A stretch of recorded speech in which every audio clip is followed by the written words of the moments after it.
High বন্ধুরা, দেখো আজকে কুল খাবার ডে আর কি। কুল খাবো কি করে, কুল পেড়ে। এবার দেখো তোমাদেরকে দেখাচ্ছি। দেখো আজকে একটা নতুন ব্লগ নিয়ে এসেছি। কুল খেতে কে কে ভালোবাসো এটা বলো। আমি তো খুবই ভালোবাসি। দেখো আমাদের সামনে একটা কুলের গাছ হয়েছে। গাছটা কিন্তু পুরোটাই কেটে দিয়েছিল, কিন্তু এইবারে আবার গাছটা লম্বা হয়ে কুল ধরেছে। এই দেখো একজন দাদা উঠেছেন, উনি পেড়ে দিচ্ছেন আমাদের কুল। হ্যাঁ, এই কুলগুলো খেতে এতই মিষ্টি, মনে হবে যে দেখলে টক, কিন্তু না, এত সুন্দর খেতে, টেস্টিও আর মিষ্টিও, কিন্তু বেশি টকও না।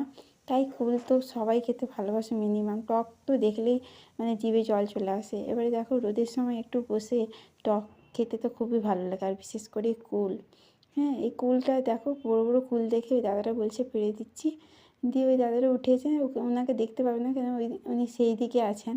এবার দেখো কি দারুণ দারুণ বড় বড় কুল যখন পেড়ে নেওয়ার পর তোমাদেরকে দেখাচ্ছি, গাছটাই পুরো ভর্তি হয়ে গেছে।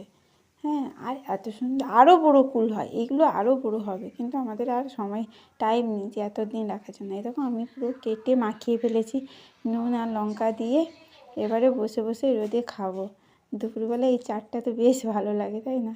এ দেখো বন্দনা আর আমি বসে পড়েছি। বন্দনাও সেদিকে ক্যামেরা স্টার্ট করে দিয়েছে, তাই আমি তার ক্যামেরাতেও কুলটা দেখাচ্ছি।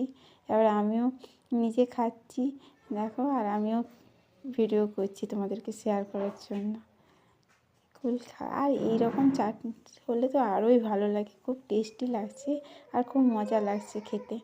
তোমরা যদি খেতে চাও তাহলে আমাদের এসে গাছ থেকে পেড়ে খেতে পারো। ওইটা আমি বলছি আর হাসছি যে আমরা পেড়ে তো তোমাদেরকে দিতে পারবো না, কারণ আমরা নিজেরাই খেয়ে নেবো। তোমাদের যদি খেতে ইচ্ছা করে বা লোভ লাগে তাহলে তোমরা চলে আসো তাড়াতাড়ি, দিয়ে পেড়ে খেয়ে নাও। ঠিক আছে, আর কিছু বললাম না। Bye bye. এবার কুল খাওয়ার মজাটা আমরা নিই। টাটা।